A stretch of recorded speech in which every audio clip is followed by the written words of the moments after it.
You already know you should be investing.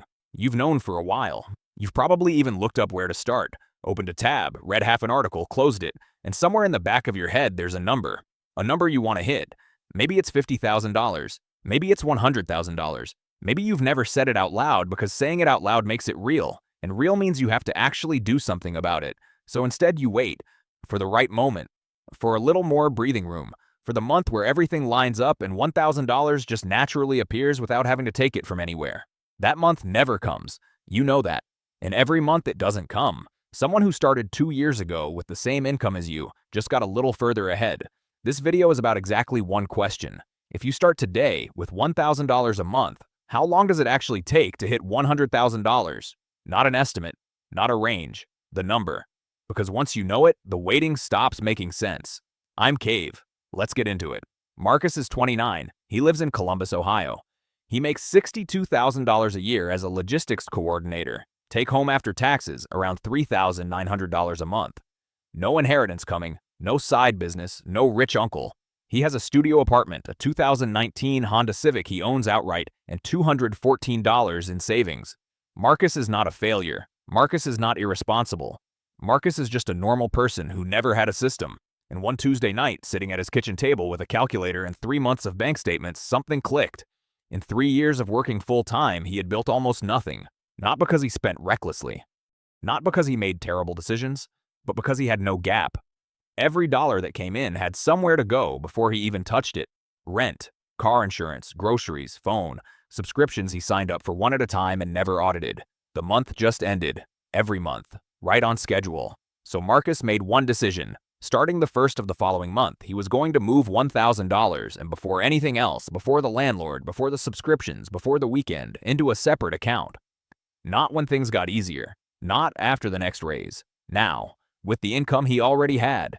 That decision is the entire story. Everything else is just time. Marcus opens a high-yield savings account, 4.3% APY in early 2026, and transfers $1,000 in. His total, $1,004. It feels almost insulting. He stares at it. He thinks about how long he worked that month. He thinks about the fact that his rent alone is $1,150. And he almost talks himself out of continuing. This is the moment most people quit. Not dramatically. They just stop. They tell themselves they'll catch up next month. Next month never comes. Marcus doesn't quit. He sets the transfer to automatic and closes the app. Month by month, the number grows. Slowly at first, the way a tree looks the same for years before you suddenly realize it's huge. By month 3, Marcus has $3,024. By month 6, $6,089. By month 12, his 1-year mark, his balance sits at $12,327. He invested $12,000. The account generated $327 in interest. $327. He can hear his friends laughing. He almost laughs too. But he doesn't because he understands something they don't yet. The $327 didn't require him to do anything. He earned it by doing nothing except not spending money he had already set aside. That number is going to get larger every single month. Not because he contributes more, but because the base it's working from keeps growing. He's not excited yet, but he's not stopping. By month 24, Marcus has invested $24,000 of his own money, his balance, $26,741. The gap between what he put in and what the account shows is now $2,741. Nearly $3,000 that came from nowhere. No extra hours, no second job, no luck. Just the numbers working in his direction for the first time in his life instead of against him. Something shifts in Marcus around this time. Not euphoria, something quieter. He starts to understand, really understand, in his body, not just his head, that this is real. That the account will be there in the morning. That it doesn't care if he had a bad week. It just keeps going. Month 36. Marcus has put in $36,000 total. His balance, $44,892. He's generated nearly $9,000 in interest alone. That's more than 2 months of his entire take-home pay, generated without a single extra hour of work. The number is no longer small. It no longer feels abstract. It feels like something he built, because he did build it. One transfer at a time. But here's what Marcus notices more than the number. He notices that his stress is different. A year ago, when his car needed $800 in repairs, his stomach dropped. He put it on a credit card and spent 3 months paying it off at 22% interest. Last month, when his laptop died, $1,100 replacement, he felt something he hadn't felt before in an emergency. Nothing. Just mild inconvenience. He transferred from savings, replaced the laptop, replenished the fund over 2 months. Done. No debt, no spiral, no panic. That's what $44,892 actually is. It's not a number on a screen. It's the end of a certain kind of fear. Month 48. $48,000 invested by Marcus. Balance, $64,318. The interest generated in year 4 alone.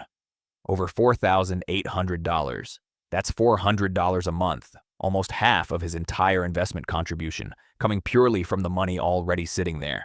The gap between what he put in and what he has is now $16,318. Here's the thing about compounding that nobody really explains well. The reason it feels slow at the beginning is because it is slow at the beginning. The engine has to warm up. The first year, interest is a rounding error.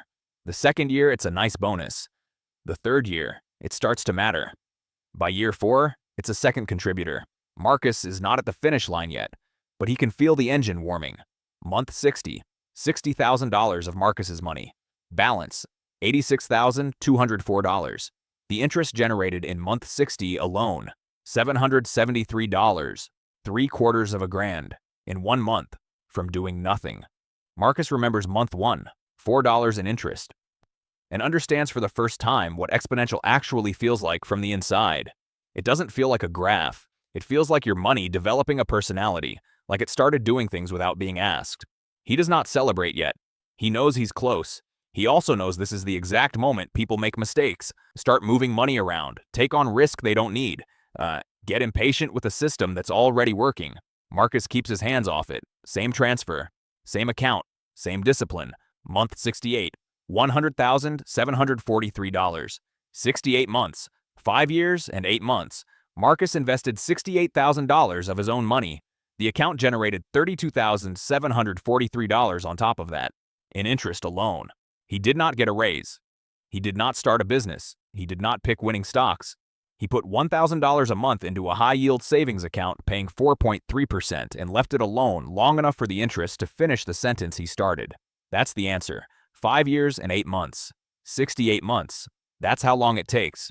Now here's what most people get wrong about that number. The first reaction is that it feels long. 5.5 years for $100,000, when rent alone costs that much every few years, when a car costs that much, when a medical emergency can cost that much. It feels like a lot of time for a number that isn't even retirement.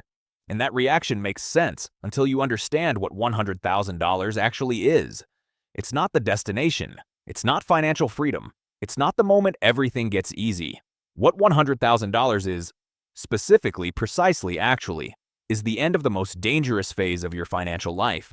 Before $100,000, you are fragile. One real emergency, medical, job loss, major repair, and everything you built can disappear. You're one event away from debt. One event away from zero. After $100,000, Marcus's account generates roughly $358 a month in interest at current rates.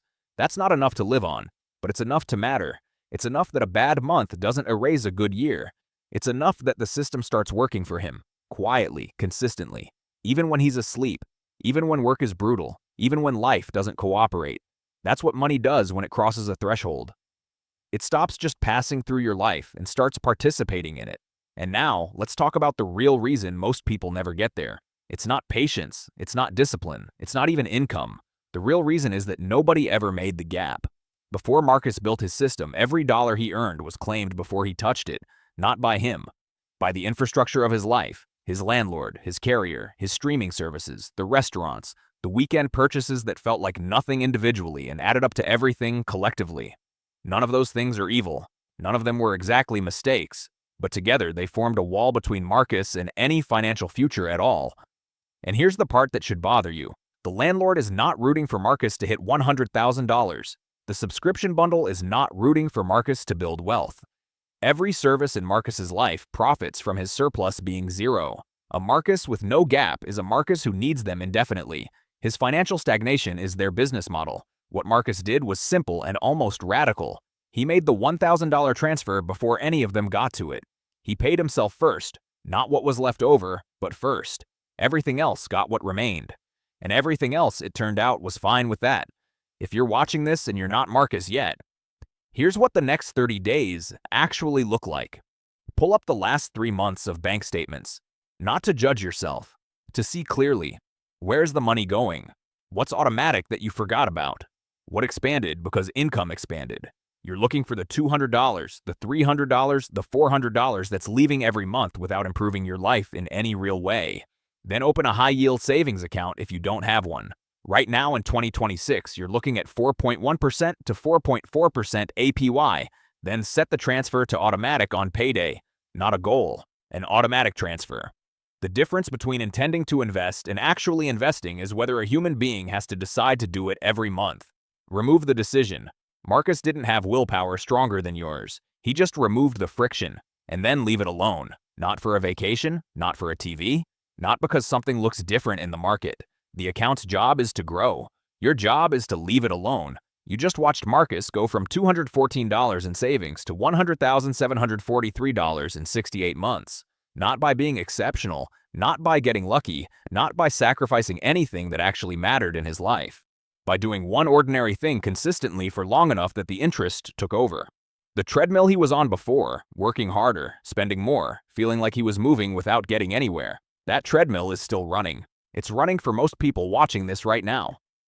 The only question is whether you're on it or you're not. You know how long it takes now. You know exactly what the path looks like. You can't use the question as an excuse anymore. If this breakdown was useful to you, subscribe and leave a like. It genuinely helps, and we do this every week.